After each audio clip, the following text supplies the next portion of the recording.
Um, well, good morning, everybody. I just have to say I've been so looking forward to this session.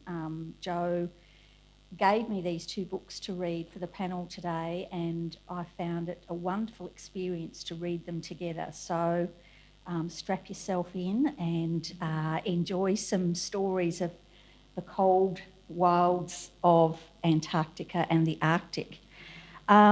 What I wanted to do today was to obviously ask Robyn and Rachael questions about their books, but we're also going to leave a little bit of time for them to do a small reading as well, so that you get a taste of both books as well as us talking about the story itself and the process of writing. So both novels that we're talking about today feature women who breach fiercely guarded male domains.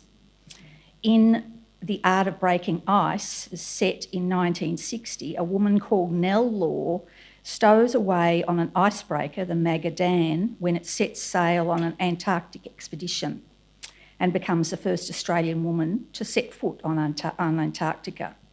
In Cold Coast, set in 1932, Vonnie Voldstad, have I got that right? Yep.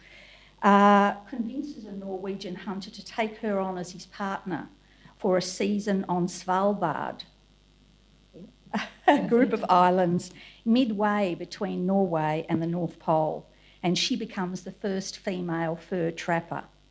So I'd like to start by asking each of you to tell us a synopsis, if you like, of your novel, and then tell us a bit more about these two real-life women, how you came upon them and what attracted you to their stories. Would you like to start, Rachael?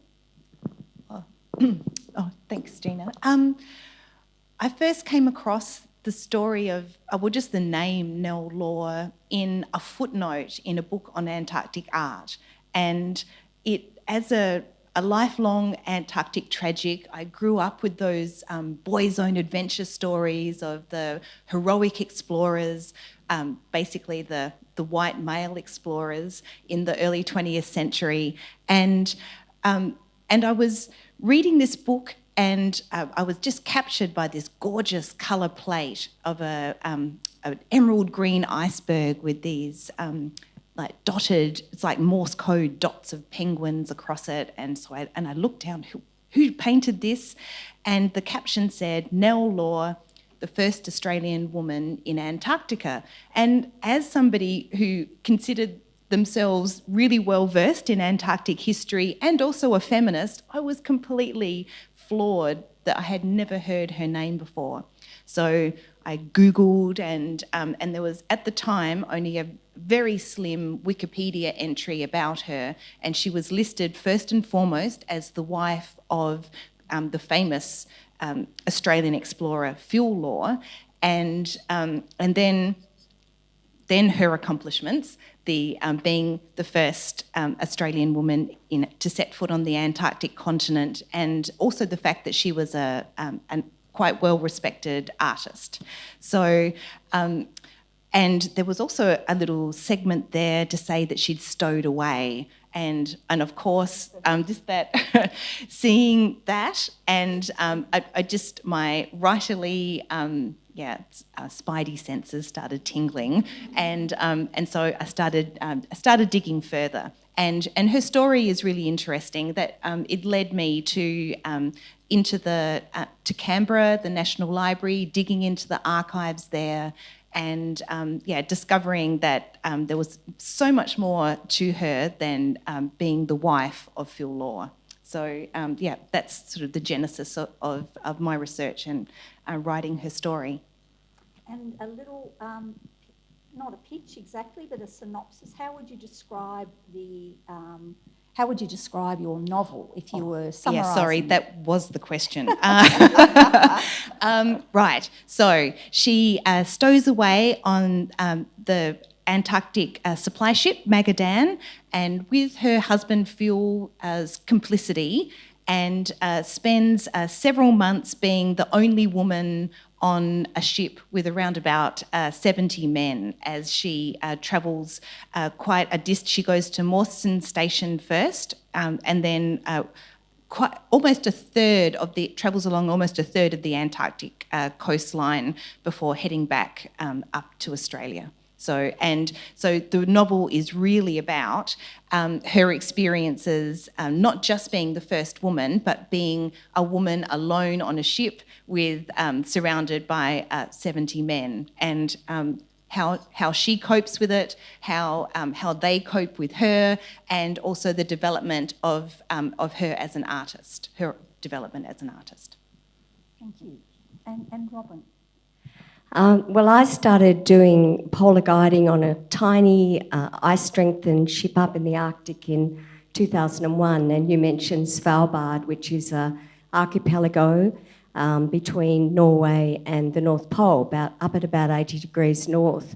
The main island is called Spitsbergen, and probably in that first season we did a circumnavigation of Spitsbergen, and we went into a fjord on the southwest corner, and it was just stunning. And it was also combined with being a beautiful, sunny summer's Arctic day. And we got in fairly deep into this fjord, and there's a very big mountain, and all you could hear was the shriek of seabirds that were nesting on this mountain. And then once you kind of got your eye in, and you sort of trailed down the side of the mountain, there at the bottom was this pint-sized hut. I mean, it really looked like a toy compared to the landscape behind it. And we went ashore there, and this tiny little hut, you had to kind of lean down to get into the door, and it just, the roof almost scraped your head. But I remember being there and looking out, and there were icebergs on the fjord and glaciers, and just thinking, oh, this would be a neat place to spend the summer. And we had an onboard historian, and she said, well, this is a trapping hut. And this was used by a woman called Vonnie Voldstad in the 1930s, and she was the first woman to go to Svalbard as a hunter and trapper at a time when Arctic fox were exploited for their beautiful pelts, and polar bear for the same reason. A well-to-do house would have a polar bear with its head still on, in the drawing room next to the piano or whatever. And I just became fascinated by this idea of this woman. And the two questions that kind of led me into the story were, how did she break into this male domain? And what was the experience like for a woman? And so my story is about Vonnie, and the fact that she was quite an entrepreneurial young woman. She was the very first taxi driver. She owned her own taxi in a small northern Norway town called Tromsø, and she would ferry the trappers to and from the local beer hall when they came back from their trapping season, and she just fell in love with the stories, and she wanted a piece of that herself. And her ticket to the Arctic was the fact that she was a championship shooter. She'd taken part in competitions, and she was pretty good with a rifle. So she convinced a man called Anders Sæterdal to take her on as his partner, and he immediately regretted it. And he believed that he would end up keeping this woman alive for a year and doing all of the work. So the story is really partly about their working relationship and her having to learn and prove her way as a trapper and hunter. Fantastic. So you already can see why I was addicted to these two novels from the get-go. Fantastic stories. So you both have obviously chosen to write novels based on a true story. What were some of the challenges of fictionalising a true story? Maybe starting with you, Robyn? What were some of the challenges? Well, the sheer terror of taking someone's life and turning it into a novel, it comes with a huge responsibility because, I did a huge amount of research, close to sort of 9 months of research, both field and archival, but there are always going to be gaps in the subject matter. And not only that, but also that this woman was from another country, another culture, a bygone time. And so the challenge was getting to know Vonnie and her story well enough to feel the confidence or maybe the authority to be able to write about her and to imagine the things that I could never know, but also the responsibility of what do you do with characters who you know nothing about, because there's always the temptation to sensationalise them and polarise them into being very bad or very good, and just kind of managing that, I guess, with grace. Yes, the responsibility I found, quite daunting as well, because in my book, I'm looking at somebody, I'm looking at a marriage, the one half of which is quite an esteemed Australian hero, and not necessarily painting him in a particularly positive light. So I remember when Robyn read the ARC and she called me and said, "Oh, that's bold." and Phil Law is an interesting character. He's not as well known in terms of Australian Antarctic history as he should be. He's responsible for the permanent Australian presence in Antarctica. His vision was moving Australia from basically just holding territory in Antarctica to establishing a world-class scientific presence there. So he had a very long and stellar career. I don't think there's an Antarctic or Australian honour that he hasn't been awarded. And so even though when I was reading biographies of him and his work, it became quite clear to me that he wasn't an easy man, and he certainly wasn't an easy person to work for, in the way that, we've all probably had bosses who have such high expectations, who are so dedicated to their work that, it's very hard to live up to their expectations. And I think that's how he ran his expeditions. So he's venerated. And so I had... and the people who were on that journey in 1960-61, some of them may still be alive. And so the parts that I was trying to write into the silences and spaces, I knew that there was some characters were going to have to carry sort of a negative load, and I didn't want to burden anyone, any living person with that, because who knows, they may have been lovely and I'm writing them as an asshole. So so to carry that negative load, I created characters to do that. So there are completely fictional characters sort of populated through the novel to bear that weight when I wanted to create conflict and I had no evidence on which to base it. Yeah. And I should ask you too, Robyn, is the trapper who agrees to take Vonnie on the trip, he's a real life character too? Yes, his name is Anders Satterdal, and he's definitely a real life character. And in fact, when the book was published, I got a little Instagram message from a woman whose surname was Satterdal, and she was the granddaughter. And, you know, as hard as I'd tried, and I'd gone through all kinds of genealogy websites, I could never make direct contact with any family member. But she had bought the book and read it and was contacting me, and part of me was thrilled and part of me was suddenly filled with terror that she was about to tell me, you know, that I'd maybe maligned her grandfather or whatever.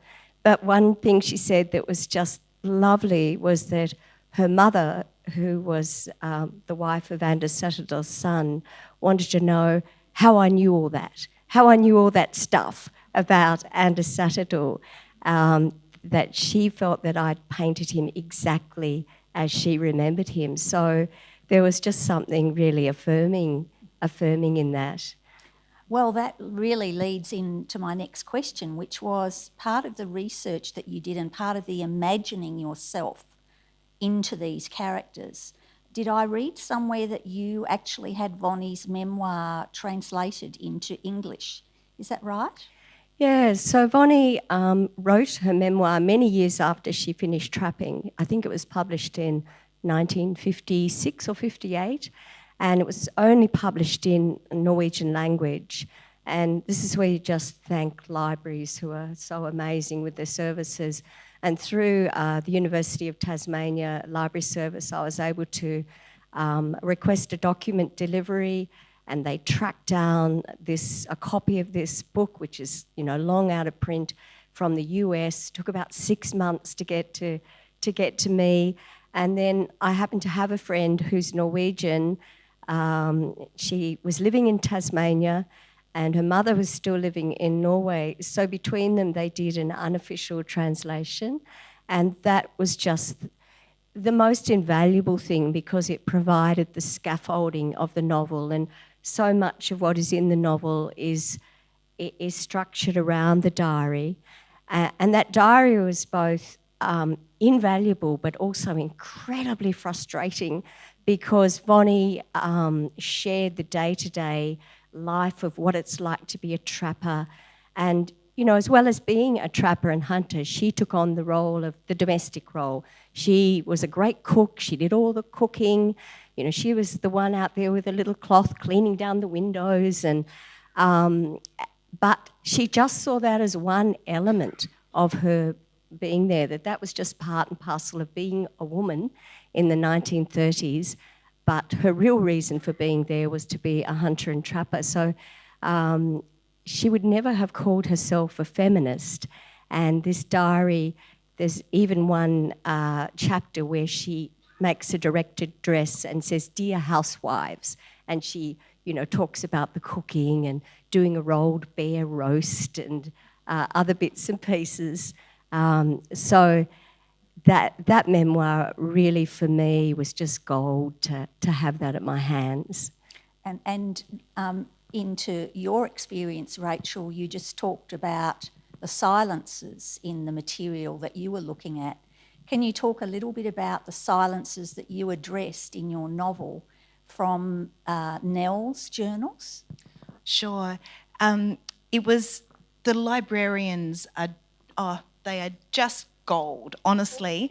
In the National Library, in the special collections, one of the major sections of interest is the Australian Antarctic history. And so Phil Law donated all of his papers to the National Library, and there are 100 archive boxes full of, he's got the largest component in that entire Antarctic history collection.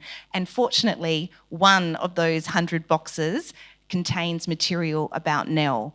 And I opened the box, and there was her actual journal that she wrote while she was in Antarctica. And it's got this beautiful marbled cover, and she's written it in green biro.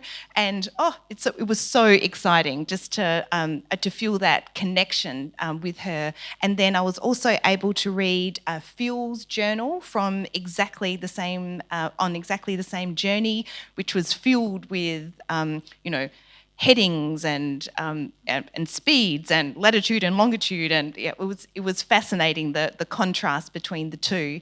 And then the other thing that was in there, which was fantastic, was that on Nell's death, Phil transcribed her journal, typed it all up, and he wanted to get it published. And so he so it wasn't just Nell's work. He'd sort of interspersed it with little explanations. It was so funny. I had to chuckle to myself because I opened up this manuscript and I just read this book on mansplaining. And the, and the very first words that Phil had written on the top of this document was, "But first, let me explain." So so that was wonderful but that was amazing to have that manuscript as well. And unfortunately, it wasn't published because Phil had even kept the rejection letter from the publisher, and that rejection letter sort of said that. What I had been thinking after reading Nell's journal is that it was very much it was fabulously written. The language was delightful, so descriptive. You could tell she was a visual artist because, her visual observations were just delightful. But there was no, when we think about diaries these days, we consider that that's where you put your innermost thoughts and feelings and how you're coping with situations, and that's where the gaps and silences were in that journal. Is that the things that I wanted to know is, what was it like to be on a ship as the only woman with 70 men? But there was nothing about that. She didn't. That wasn't. I think it was a diary that was written with the knowledge that it was going to be published, and so there was. She was always thinking as she was writing about protecting Phil, protecting Inari, and as a novelist, it was those gaps and spaces that allowed me the space for imagination, and that's where I sort of really got some traction, I guess, as a novelist. Mm-hmm. And you had the issue there, Robyn, too, of imagining both main characters, because your book is told from each of their points of view. Yes, that's right, and exactly the same as Rach was saying. Although this journal was a marvellous encapsulation of what it is to be a trapper, there was very, very few internal moments, and those were the things, when I'd read something or read between the lines, those were the things I just clung on to, and it was through those diaries that I got a sense of who Anders Satterdal was as well. And but yes, totally. The book is written from Vonnie's point of view, from Anders' point of view, but also from the point of view of a small Arctic fox, as interleaving sort of vignettes between the people chapters. Fantastic. And I want to pick up on that, actually, because one of the tensions in your novel is between the life that the humans are living and the fox, that you have this amazing capacity to imagine a non-human consciousness, if you like. So we're seeing the humans from the animal's point of view. And I felt there was this tension in the novel, because we know that they're there to trap animals, and yet as a reader you feel very connected to this animal. How did you come up with that as a device for creating that tension? Yeah. Well, a novel about hunting and trapping involves hunting and trapping and killing animals.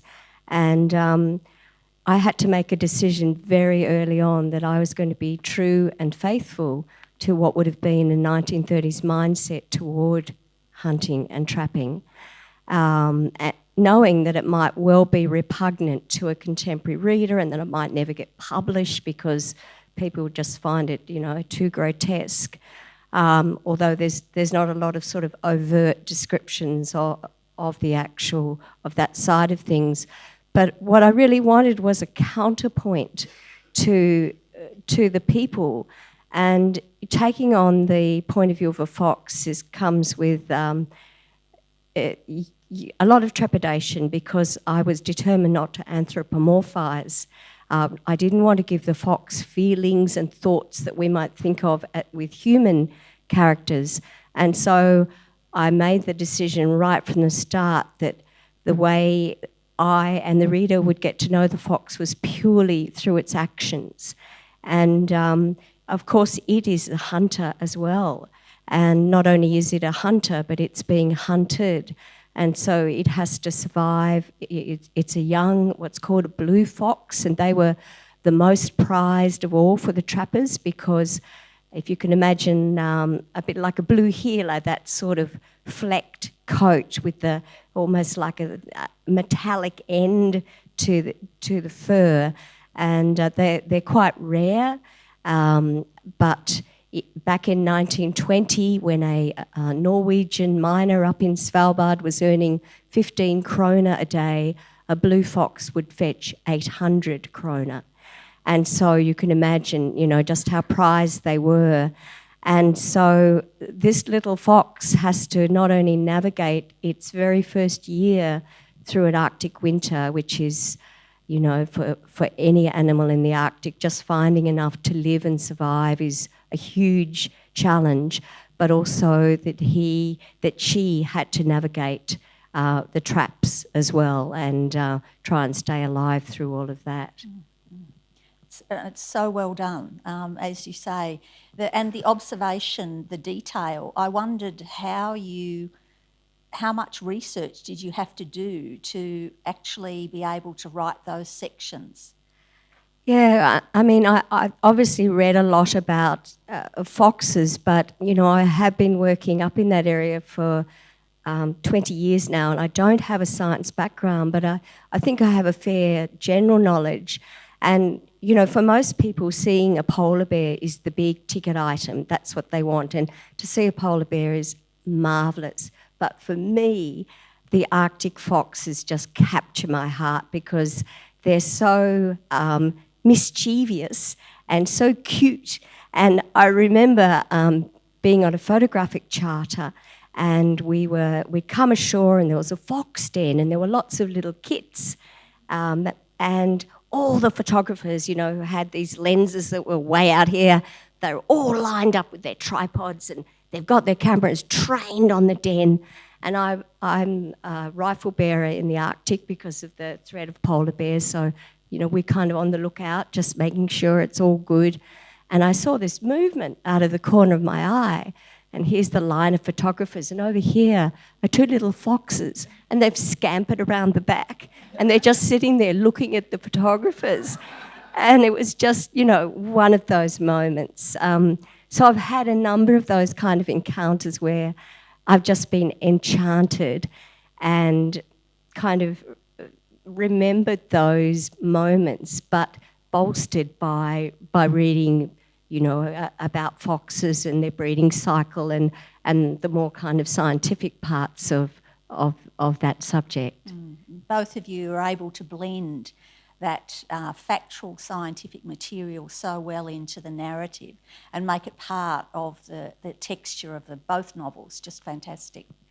What we haven't really mentioned in any detail yet, Rachael, is that in Nell's case, in both novels are obviously about journey, a physical journey, but they're also novels about psychological journeys as well.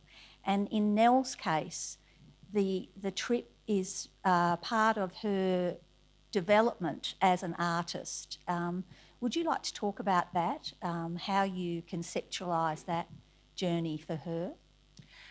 Well, it seemed when Robyn, you were talking about Vonnie and having to take on the domestic side of life when she was in the hut. For Nell, it was the complete opposite, because she's on this vessel and suddenly all of the domestic tasks that normally fill up her day are gone. She doesn't have to cook, doesn't have to do the dishes, doesn't have to do the shopping. Doesn't have to clean. So she has all of this time and the realisation that, this is sort of what it's like to be a man in the 1960s. There's just this lifting of sort of the load of domesticity, and suddenly she's surrounded by all of these this incredible landscape and seascape, and so she just dives headfirst into her art. And there is that voyage. There were hundreds of watercolours and pen and ink sketches and oil paintings. And when you look, there's not a great deal available, but I was in those archive boxes, I was able to find quite a few colour photographs and of her artworks, and you can see the development in her artistic practice, where she's moving from realism sort of into more abstraction and expressionism, and her use of colour just is phenomenal. So she's for her, the journey is sort of a real realisation of a side of her identity that had been sort of compartmentalised beforehand, because at that point that she went to Antarctica, her husband Phil had spent 12 summers in Antarctica, which meant that he was gone for around about 5 months of every year. And so during those 5 months, that was the time that she would use for her art. And at this particular point in time, she was able to sink into it and just really revel in it, and basically let that part of her blossom and sort of form a new identity in a way. But there's also the interpersonal journey, isn't there? Because this trip in the novel has profound ramifications for her marriage. Phil is the one who encourages her to stow away, and yet by the end of the journey, that his willingness and openness to her doing that is challenged. Yes.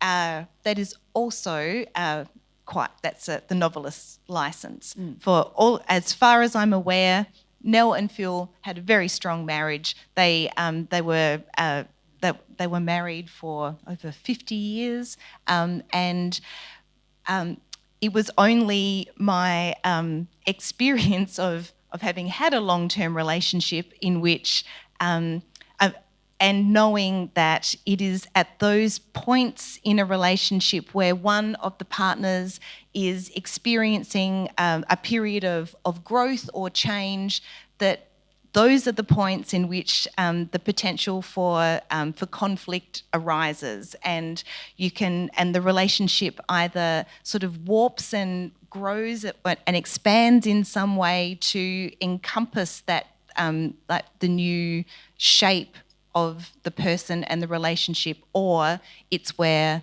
the cracks start to show. So I was able to basically play with that idea, thinking, well, I do have evidence that Nell's artistic development just took off during those months. So, you know, what would it have been like as to be in a marriage and realise that side of her had been sort of suppressed, and so I thought it was not unreasonable to think that it may have been a source of tension within the marriage. But also that there's that almost claustrophobic feeling that she's on the ship in very close quarters with a husband that she doesn't spend a lot of time with, or does in bursts at home, and the sense that they're exposed to aspects of one another that perhaps they've never been before, that gives that incredible energy to the story. Yes, it was really lovely being able to write the opening chapters and establish the sort of the baseline of the relationship, which was very understanding and loving, and then realise that I think it's most people would find this, that they are slightly different at work. Their work personas are a little bit different to their home personas, and I think that Phil, being in a position of such immense responsibility and pressure, that he would have had quite a different persona on the ship and as expedition leader. And so Nell suddenly seeing that side of him and realising, I'm not as in love with this particular facet of my husband. Yeah. And he obviously wants her along on the journey as a kind of witness, not to his greatness, but as an audience. And yet she takes on an audience and also a chronicler and in both instances she oversteps that boundary, which creates quite a bit of an issue between them. Yeah, it's but it's also got to be completely honest.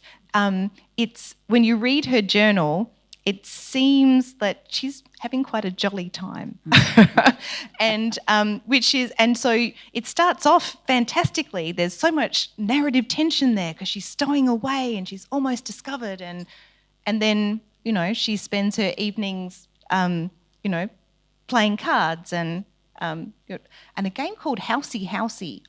I don't know what that is, but so it's and she dresses for dinner and takes great pride in wearing beautiful silk shirts and little scarves that give a little punch of colour to the grey dining room, and she takes 2 bottles of perfume down there with her, so just in case one breaks, God forbid.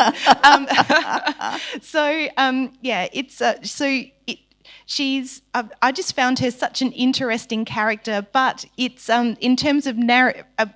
I'm writing a novel. There's got to be there's something has to happen. Yeah. Yes. Sorry, I jinxed things.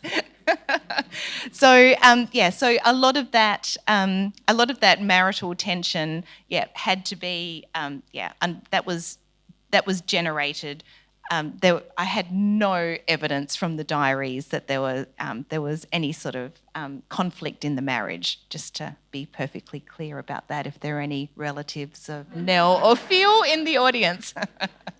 And Robyn, obviously, there's what I found anxiety-inducing for me. I don't know if it would be with other readers, but was that sense of claustrophobia.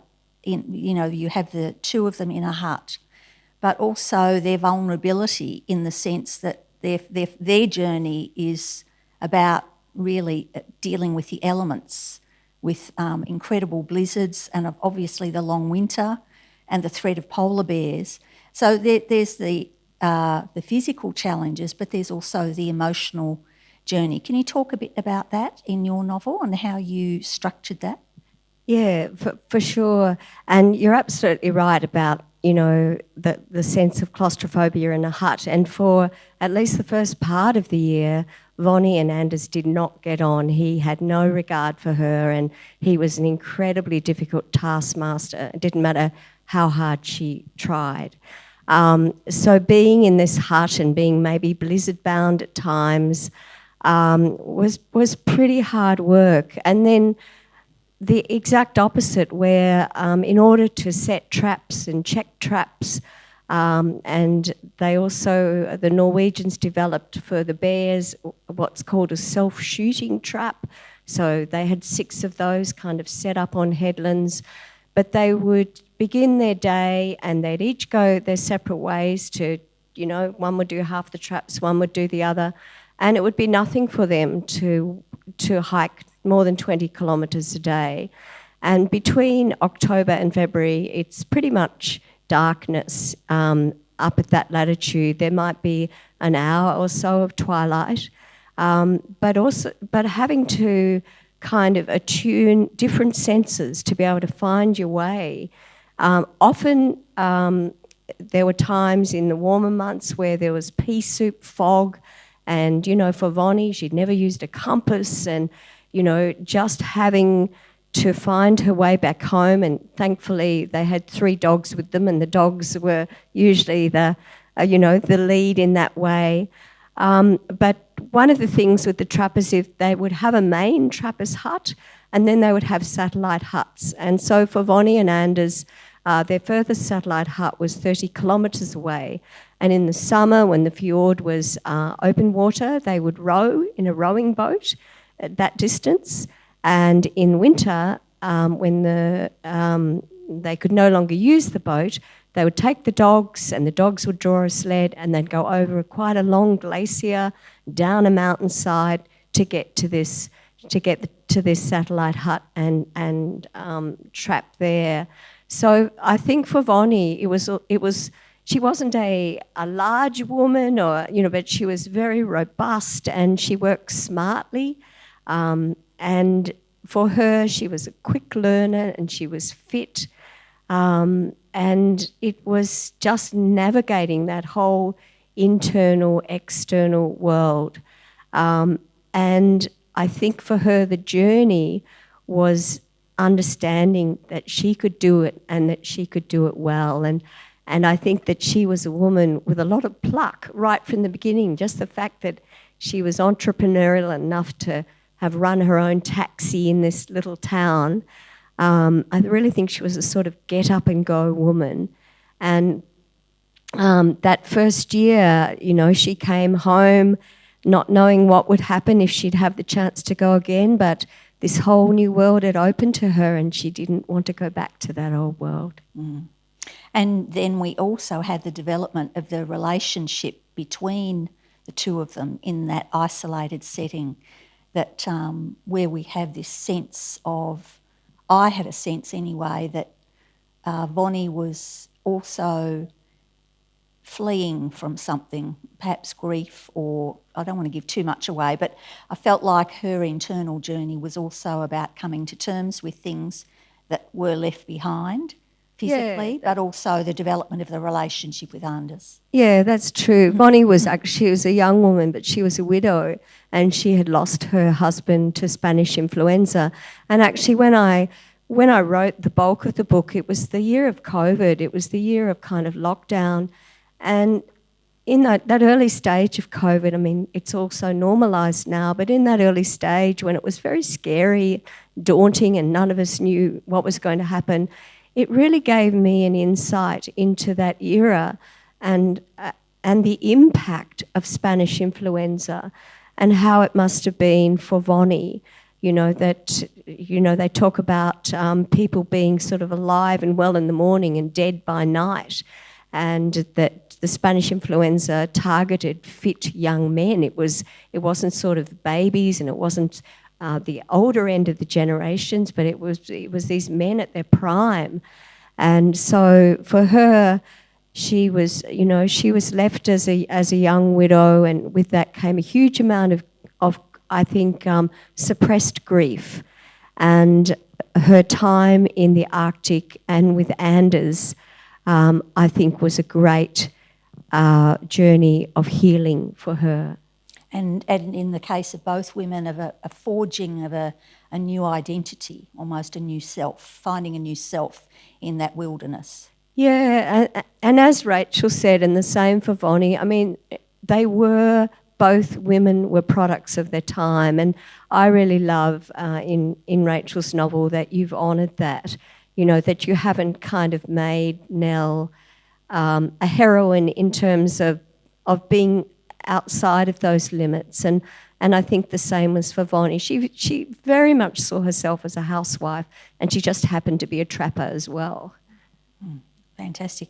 Well, we've done a lot of talking about the books. I think this would be a terrific time perhaps for you to do a short reading from each book, and then we will then have time for questions. Go for it.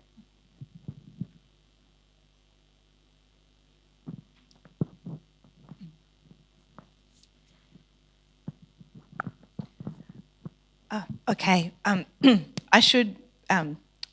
it'll become clear where this is in the book, don't worry.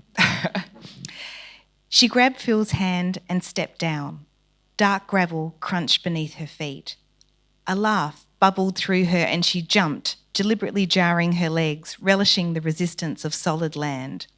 Phil hooted, and behind her she heard the muffled applause of gloved hands from the men still aboard the Duck. She'd made it. She was here. Antarctica. Her smile felt as if it were hooked over both ears. Wait, Phil released her hand and fumbled with the camera around his neck. He fiddled with the dials, then peered at her through the viewfinder, fingers twisting the focus. 1, 2, 3, Antarctica! Nell laughed and grinned, posing on the shoreline so that the shot could capture the red ship in the harbour over her shoulder. Now stand over there, Phil pointed inland, backing towards the water so that Nell was between him and the continent stretching away behind her. Nell smiled into the lens, hearing the shutter click and click. She wanted to spin and jump, grab great handfuls of snow, toss them in the air, put a chunk of ice on her tongue. She was here. It's 1 p.m. on Wednesday, February the 8th, 1961, Phil announced, letting the camera dangle around his neck as he turned to address the men, now scrambling one by one over the side of the amphibious dinghy onto the shore. And that foot right there, he pointed at Nell's right golf shoe, is now famous because that is the foot of Mrs. Phillip Law, the first woman from Australia and the first female artist in the world to stand on the great southern continent of Antarctica. Mufti crunched across the gravel, took off his beanie and shook Nell's hand. "Congratulations, Mrs. Law." Then, with a cheeky grin, he bowed to her foot. "I'm in the presence of greatness, the chief's wife's foot." Nell laughed, batting him away. Cheeky sod. He grinned at her and jogged away to join the crew heading towards the base. Nell's smile didn't fade as she looked down at her feet. She was here, not for Phil, not for artists or for women or for any of the people who'd love to be here, seeing this, but were still excluded. This moment was hers. The thought resonated in her as if a beehive thrummed in her core. Bending down, she selected a slate grey pebble about the size of a penny from the thousands of its almost identical yet singular companions. She slipped it into her pocket. Thank you.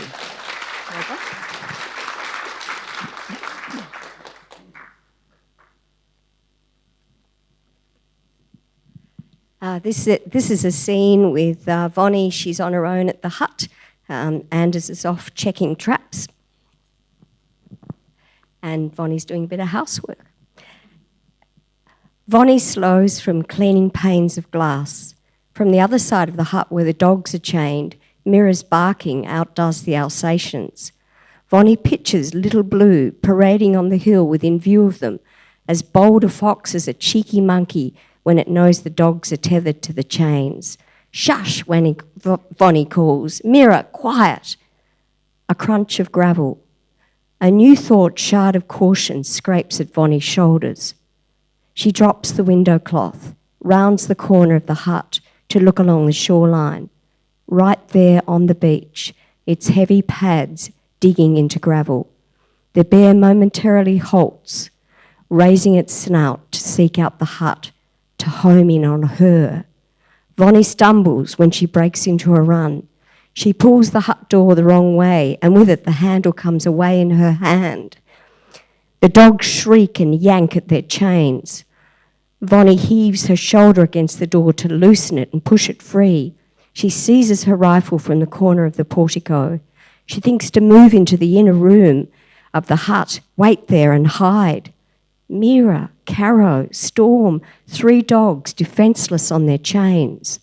She eases herself back out. The portico too tight a space to properly wield her rifle. She has both hands clutched around the stock, the butt of the rifle pressed against her abdomen, as if she was some fast-shooting cowboy from a boy's comic book. The bear strides toward the hut with a quickening pace, a hungry bear who has her firmly in its sights.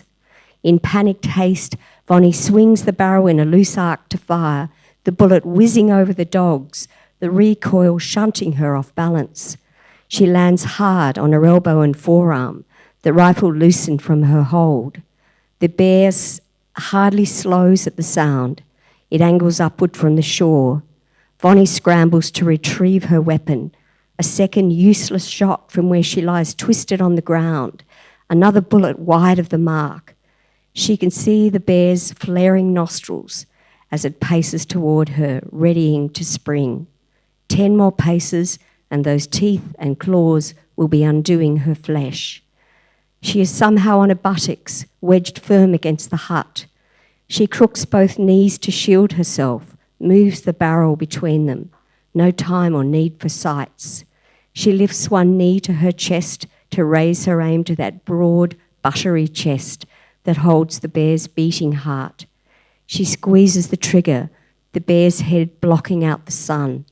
Involuntarily, Vonnie's hand thrusts the bolt forward again, her ears throbbing with the pulse of her blood and the crack of a final shot. She closes her eyes to a starburst of red, to a surrender of breath and a warm stream wetting her trousers.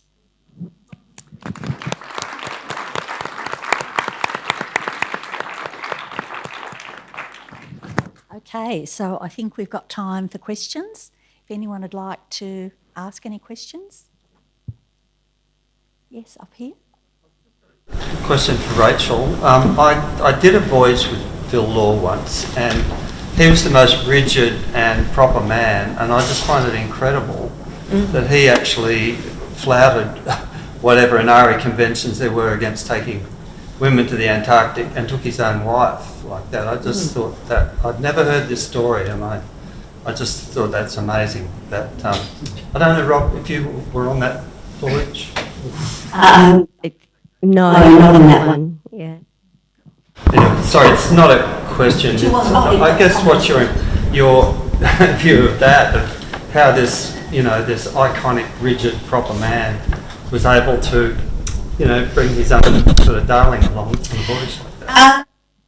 That's really interesting. In the wonderful biography of Phil Law by Kathleen Ralston, there's an aspect of Phil that is quite rebellious in that because of what he's trying to achieve with setting up the bases in Antarctica, he's constantly having to apply for funding to bring his vision into reality, and the Department of External Affairs, who was the body above Inari, was constantly not coming to the party when it came to meeting his requests, and was constantly pushing back. And it was that rebelliousness was basically, he was just fed up with all of the rules from and the lack of vision from higher up, basically, and that was at the core of the decision to flout the regulations and take nil. Yeah, it is quite interesting to read there are a couple of really interesting interviews that he did later in life where talking about that. So yeah, it's I can imagine that it would seem strange, but yeah, truth is stranger than fiction. Yeah. There was someone else down here that had a question. Yeah. I was just curious to see how you started going up to the Arctic 100 times. What were you doing those times? I haven't been to the Arctic 100 times. I've been a few times, but the Antarctic. Pete, who just asked the question, and I go back a long way. We both work for the same company, but my very first experience in Antarctica was that I went as a passenger, and after that first trip, most people went, well, that's my life dream. I've done it. I'm satisfied, and all I could think was I just wanted to go back. I just had to find a way to go back, and I actually met my partner, who's a penguin biologist, on that trip. And a couple of years later, the then owner of the company, Aurora Expeditions, well-known Australian Greg Mortimer, and his wife Margaret Mortimer, asked if I'd like to come on a training trip. And that trip left out of Fremantle in Western Australia, and it was a month-long trip. Pete, were you on that trip? Yes. And it went down to Mawson Station and along the continental coast, all the way to Casey and up to Macquarie. And I just kind of worked as, general dog's body. And that was really the start of my polar guiding. And then I moved to this very small little ice-strengthened ship with 50 passengers, and I was the bartender. And I did that for a few years, and that was all Antarctic-based. And then the ship started, we started running trips to the Arctic. And by then I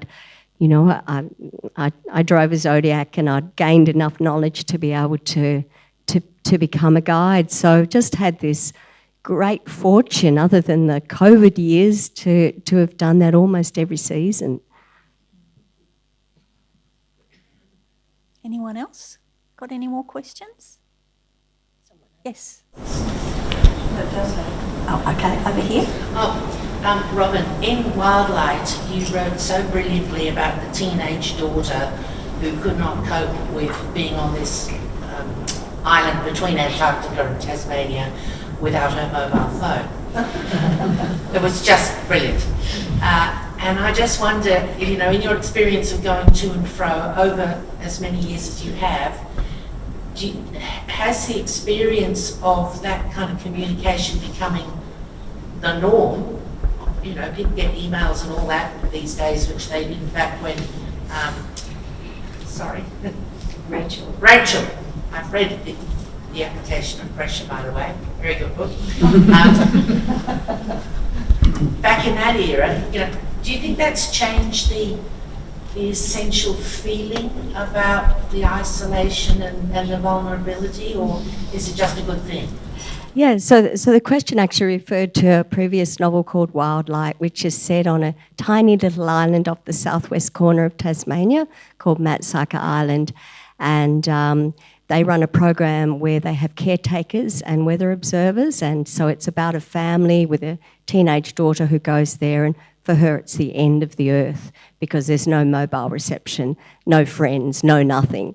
But in terms of that kind of technology and communication, you know, when Pete started going to the Antarctic probably a decade or two before I did, but when we started working on these little tourist ships, there was pretty much no communication available. There was telex, and I remember it cost something like $1 a word to send a telex to the office. So I got into trouble once for being too wordy, you know, and it costing too much. But the idea was, you know, when you got on that ship, there was no communication. And I think there was something incredibly liberating about that, because there was no choice but to be in the moment. And Antarctica and the Arctic is a place, for me, the ice, you know, is a meditation. And I still have those moments, but they're harder to reach now. And I'm sure the part of it is that, you know, I do it myself. You know, I post on Instagram, and, you know, I may not use my mobile phone for other reasons, but I know that communication is there, and somehow that little special, intimate world has become much bigger because we're now connected so much more. And I feel that the kind of passengers who now come on these voyages may also be a bit different as well. You know, there's the ships now have much more creature comforts and a higher level of luxury. Not the ship I work on is luxurious in any form, but it attracts, I think, probably a more, you know, mainstream passenger. But having said that, the place is still, Arctic and Antarctic is totally wondrous. And if you ever get a chance to go, my one big tip is to find the smallest ship that you can go on, because you'll spend more time off the ship and in the Arctic or the Antarctic. Oh, what a wonderful point to finish on. Thank you so much, Robyn and Rachael. I'd like you to put your hands together, please. Thank you. And both Rachael and I just want to say a huge thank you to you, Gina, because you have put in so much preparation. A month or so ago, we had a Zoom call and all got to know one another, and it really shows just how engaged you've been with both the novels, and we're so appreciative. Thank you. Thank you so much. So I'm sure Robyn and Rachael will be outside available to sign any books. I thoroughly recommend both of them, as you know, so they'll be available for sale outside.